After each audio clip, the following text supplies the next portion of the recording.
देखिए, आज आज का टॉपिक है साझेदारी। साझेदारी क्या है? जब दो या दो से अधिक व्यक्ति लाभ को परस्पर बांटने के उद्देश्य से कोई वैधानिक कार्य को करते हैं, वैधानिक कार्य को करने का समझौता करते हैं, जिसका संचालन या तो उनके द्वारा हो रहा हो या उनमें से किसी एक के द्वारा हो रहा हो, या तो उन लोग सब कोई मिल करके करे या फिर उनमें से कोई एक भी करे, तो वो कहलाता है साझेदारी। देखिए, साझेदारी क्या है, फिर से एक बार सुनो। जब दो या दो से अधिक व्यक्ति लाभ को परस्पर बांटने के उद्देश्य से किसी वैधानिक कार्य को करते हैं या वैधानिक कार्य को करने के लिए समझौता करते हैं, जिसका संचालन या तो उनमें से कोई एक करता हो या फिर सभी मिलकर के करते हो, तो वो कहलाती है साझेदारी। अब देखिए, इससे पता चलेगा साझेदारी की विशेषताएं। साझेदारी की विशेषताएं क्या है? देखिए, परिभाषा जो हम लोग पढ़े तो इस परिभाषा से ही निकल के आया कि साझेदारी क्या है। तो पहला चीज़ है दो या दो से अधिक व्यक्ति। साझेदारी का नियम है कि परिभाषा में ही आप लोग पढ़ चुके हैं, परिभाषा से पता चलता है कि इसमें दो व्यक्ति होने चाहिए या दो से अधिक व्यक्ति होने चाहिए, कम से कम दो होने चाहिए और उससे अधिक होने चाहिए। बैंकिंग व्यवसाय में कम से कम दो और अधिक से अधिक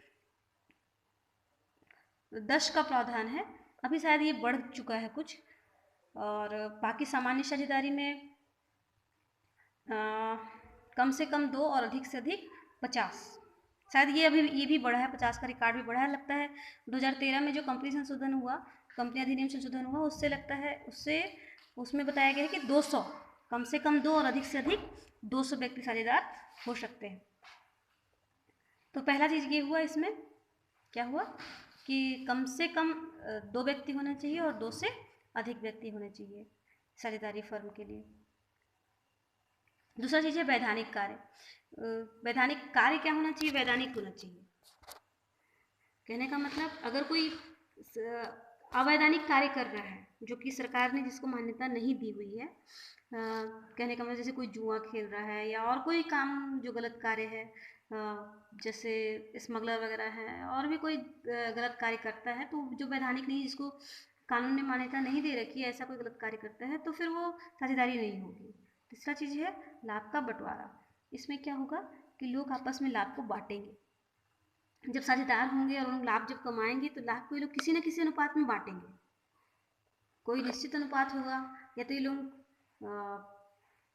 1:2 अनुपात में बांट सकते हैं, या फिर कोई सा भी अनुपात या बराबर अनुपात में भी बांट सकते हैं। इनके बीच समझौता होता है और समझौते के द्वारा ही ये लोग आपस में लाभ को बांटते हैं। तीसरा चीज़ है संचालन, उन सभी के द्वारा या उनमें से किसी एक के द्वारा। तो संचालन या तो सब कोई मिल करके कर सकते हैं, चाहे तो लोग सब कोई मिल करके करें, व्यापार का संचालन सब कोई मिल करके करें, या फिर उनमें से कोई एक व्यक्ति करे। पांचवा चीज़ है असीमित दायित्व। साझेदारों का जो दायित्व होता है वो असीमित होता है। असीमित होता है, तात्पर्य है कि अगर इन कंपनी को, अगर फर्म को हानि होती है, तो फर्म को हानि होगी तो उसका भरपाई इन लोग को अपने घर से ला करके भी, अपने घर की पूंजी को भी ला करके इस भरपाई को पूरा करना पड़ेगा। छठा चीज़ है फर्म का नाम। फर्म का कोई ना कोई नाम जरूर रखा जाता है। साझेदारी की एक विशेषता ये भी है कि इसमें फर्म का कोई ना कोई नाम जरूर होता है। सातवां चीज़ है अनुबंध। अनुबंध मतलब समझौता। हम लोग पहले ही पढ़े, परिभाषा में ही दी हुई थी, यहाँ पर मैंने लिखने से छूट गया था, ऊपर में मैंने लिखा है कार्य को करने का समझौता करते हैं। कोई वैधानिक कार्य को करने का समझौता करते हैं, तो ये समझौता इनके बीच होना जरूरी है। समझौता से ही साझेदारी का उद्भव होता है। कहने का मतलब समझौता के द्वारा ही साझेदारी की उत्पत्ति होती है, साझेदारी का जन्म होता है। तो जब समझौता होगा तभी साझेदारी होगी। समझौता या तो लिखित हो सकता है या तो मौखिक हो सकता है। इस प्रकार से ये सब साझेदारी की विशेषताएं हैं। एक बार फिर से रिपीट कर लेते हैं। साझेदारी क्या है? जब दो या दो से अधिक व्यक्ति आपस में मिलकर के कोई काम को करेंगे जो वैधानिक होगा, या फिर कार्य करने का समझौता करेंगे उसके बाद कार्य भी करेंगे। ऐसा नहीं कि केवल समझौता करके छोड़ दिया, समझौता करेंगे उसके बाद कोई कार्य को करेंगे जिनका संचालन उन सभी के द्वारा होगा या उनमें से किसी एक के द्वारा होगा, तो कहलाएगा साझेदारी। साझेदारी की विशेषताएं दो या दो से अधिक व्यक्ति होने चाहिए, वैधानिक कार्य होना चाहिए, कार्य का जो लाभ है, लाभ का बंटवारा ये लोग आपस में होना चाहिए। ऐसा नहीं कि कोई एक ही ले लिया तो फिर वो साझेदारी नहीं होगी। या तो संचालन उनमें से किसी एक के द्वारा हो सकता है या फिर सभी के द्वारा भी हो सकता है। दायित्व तो असीमित होता है। कहने का मतलब अगर हानि हुई फर्म को तो इन्हें अपने घर से भी ला करके इसकी पूर्ति करनी होगी। फर्म का कोई नाम स्पेशल होना चाहिए।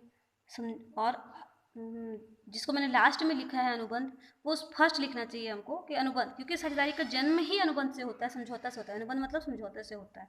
समझौता या तो लिखित भी हो सकता है या तो मौखिक भी हो सकता है। कुछ नियम है साझेदारी के जिसको हम लोग अगले दिन पढ़ेंगे, अगले टॉपिक में पढ़ेंगे।